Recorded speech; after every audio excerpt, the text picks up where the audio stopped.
be the token person to come up and say, well, we sorry that happened. Nah, I'm sorry is not fully forgiven. It's just a patch. It's a Band-Aid. It's not going, you can't sit here to the children that's born blind and shit like that, to the people who got lead poisoning behind this bullshit. What the fuck does a I'm sorry gonna say to them? What the fuck do I look at my little man and say, well, my little man say, Daddy, I can't fucking goddamn see, and I'm blind, and I'm born blind. It's damn 12 years later. What do I tell him? Well, son, they said they was sorry for this to happen to you about 12 years ago. I'm sorry you got to go through this. That ain't shit. I mean, what the fuck do you say? Real shit. What does a I'm sorry come with? Holocaust survivors got fucking paid off. Let these damn people get paid off, too. I don't give a fuck about the goddamn fucking debt ceiling and the damn bullshit that's going on. Hell, we pay taxes. I said, enough fucking taxes. Here's what you need to do. Think about this. All the damn problems you got being in other people's shit in other countries, take the same money that you stealing from us through these damn taxes and pay these people off in our country who pay these taxes, pay these people off with some fucking representation. That's all the fuck I'm saying. Real shit. The only reason this was allowed to happen was because Flint is predominantly black. Flint has the highest crime in Michigan. It has the highest incarceration rate. So they feel like these are just poor niggas, and excuse my expression, they feel like these are poor niggas who not gonna do nothing about it. And I hate to say it, but the sad reality is, that they're not. we not gonna stand up for ourselves. We're not gonna represent ourselves. We're not gonna demand equality. We're not gonna demand justice. You know what I mean? For this thing, we're not. And that's the sad reality, because in about 4 days, you won't hear shit about this no more in the media. They'll cover it up, and you're going to have to dig so deep to find out what's really going on in Michigan from here. Just like the nuclear crisis in Japan. People are still dying from nuclear radiation over there, but you don't see that in the news anymore. You're not going to see it. We had Ebola for 2 weeks, and then what happened? Ebola just went away. No one talked about it no more. It just vanished. So the media is responsible for it. That's the whole thing about it. Things like Ebola has been going on in Africa and other countries for years upon decades, and just because a few Americans did it, now all of a sudden it's a big deal. No, this has been a big deal. You know what I'm saying? This has been an epidemic. It's not saying that.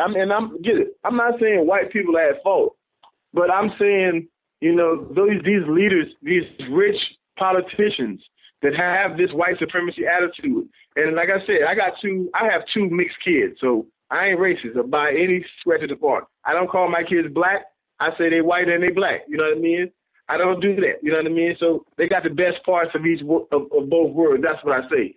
But the reality is, when you have people in the country, like you said, nothing happened. Nothing happened when 2,000 Hutsis killed those people in Rwanda. People went to President Clinton and begged for him to intervene. Nothing happened. But when it was some oil in Afghanistan and something went wrong there, everybody wants to go help freedom over there. Iraq, we wanted to liberate Iraq because they had a dictator, and we wanted to come spread democracy and free these people. We didn't find no weapons. We didn't find no gas. We didn't find no weapons of mass destruction. And nobody was held accountable. They didn't find nothing. And the same thing is happening now.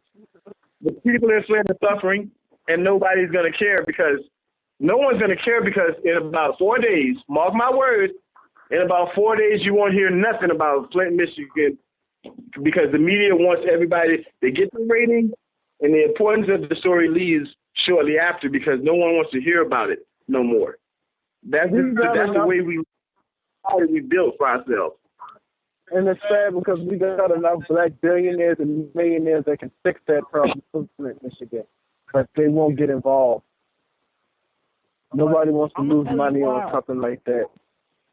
because it don't affect it. But then at the same time, we can't depend on nobody with their own money. We have to come together as a people and make everything that we need as an agenda. We need to have our own agenda and come together and be united to get shit like this situated.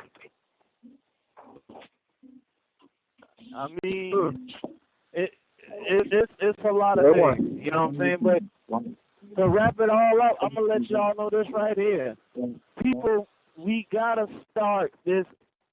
What it is it's a lot of shit that's been going on in the world that has been going on for a long damn time. But nobody wants to do anything about it. They might get some notoriety for about a week, 2 weeks, 3 weeks, but then it gets swept under the rug like the problem never existed. That's just like this whole thing with the Oscars. Everybody worried about what Stacey Dash said and what Jada Pinkett said. People not realizing that this shit has been going on for a long time. And the power to they use that change it. That's the stuff they use to throw us off from thinking about the real. They use stuff like that to throw our mind off. But, okay, I have something to say about this to begin with. When the Oscars was first made, there wasn't any roles for black people. It was only roles for white people. So the Oscars have been made from day one for white people.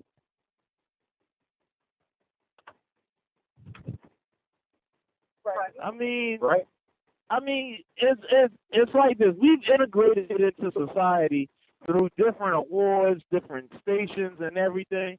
Now, I heard what Stacey Dash said, and on some points, I will agree that in a perfect world, yes, we don't need to have a black entertainment television. We don't need to have Black History Month. It should just be Everybody History Month, because in a perfect world, everybody is learning about everybody, and as a people, we are to come up.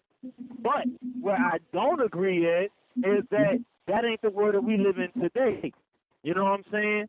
The world we live in today is one-sided. What people got to understand is, even though that Martin Luther King did his thing and Malcolm X and all the people who fought to make us, you know what I'm saying, to end segregation, there are still things that are still segregated through Jim Crow. There's still things that are still, you know what I'm saying, not all the way put through and done right. You know what I'm saying? That's why right now, you know what I'm saying, in the NFL, you got black quarterbacks. For a long period of time, we didn't have any black quarterbacks. They thought black quarterbacks did a shitty job and wasn't capable of doing it. But the thing about it is, we got to make sure that shit is done right, and that the people who have power to change shit, they should be ashamed to damn change shit. Now, I saw the letter that the Academy Awards actually try to clean things up, saying that they're going to do shit next year. But, you know, that still is some bullshit. You know what I'm saying? That's just like you telling me I'm sorry, but there's so many people who've been affected by this. There's people that's still going to be affected by this. You know what I'm saying? Like, just like the water situation. Y'all have the power to do things. Not just the victims, but the people who are in charge. If you know the situation isn't right, put yourself in a different perspective into the situation of the person that is being wrong. If you know that situation ain't right, don't just look the other way and be like, that's business as usual. Do something about it. Because we don't stand up anymore. Exactly. We don't stand up together. We used to march in the 60s. That's how we got the right to vote. That's how we abolished segregation. You know, we fought in the Civil War for our freedom and lost a lot of black lives. And to the credit of the white man, yes, a lot of them died too, and they didn't have to, and they fought for the cause to abolish slavery.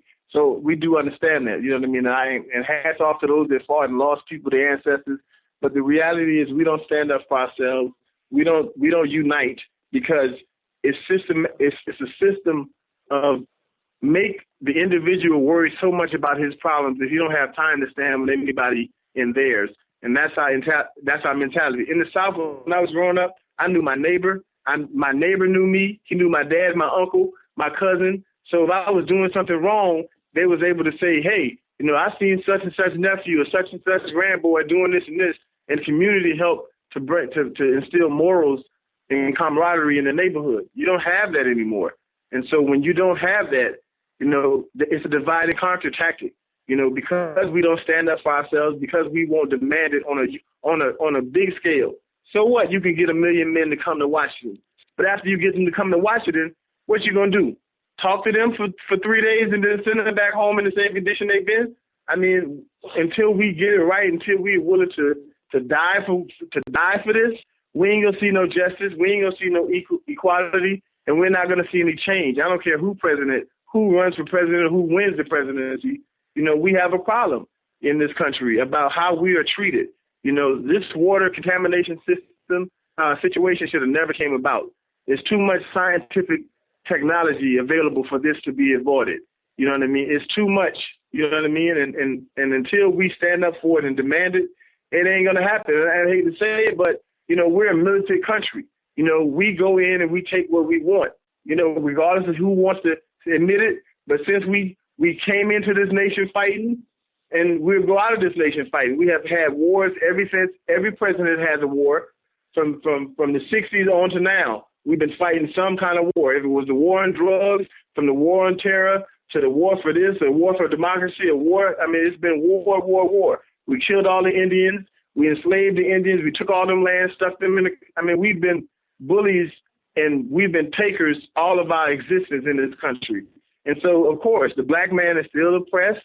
He's still weak-minded in a lot of ways. And so we won't see change like this. You know what I mean? And I love music. I love hip-hop, all of that.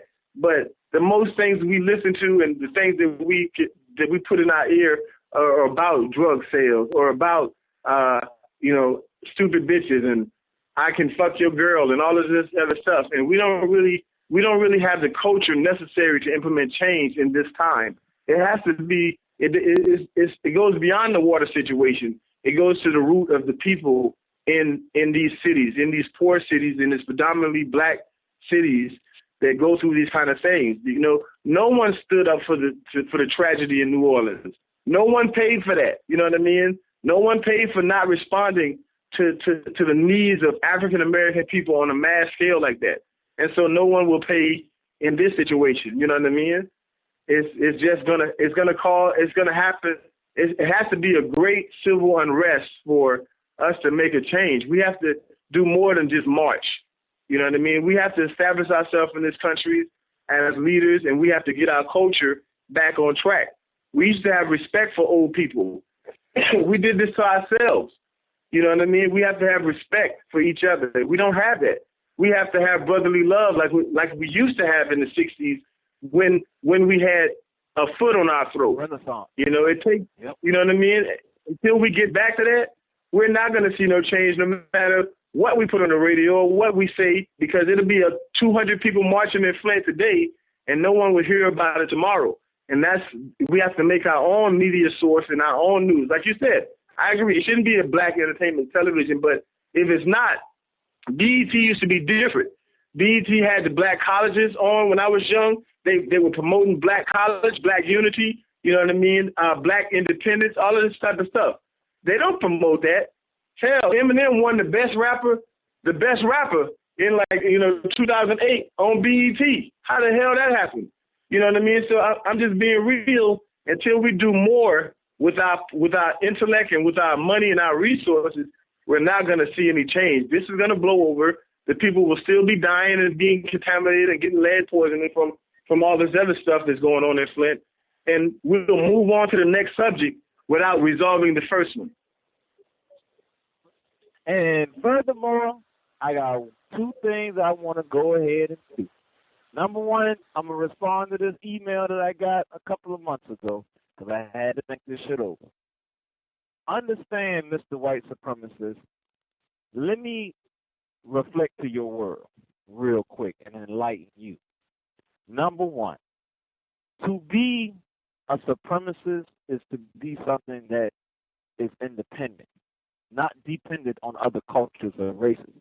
See, where you got the game fucked up at is that you think that you're above everybody and that you're a godly figure. But in actuality, if you were so godly and so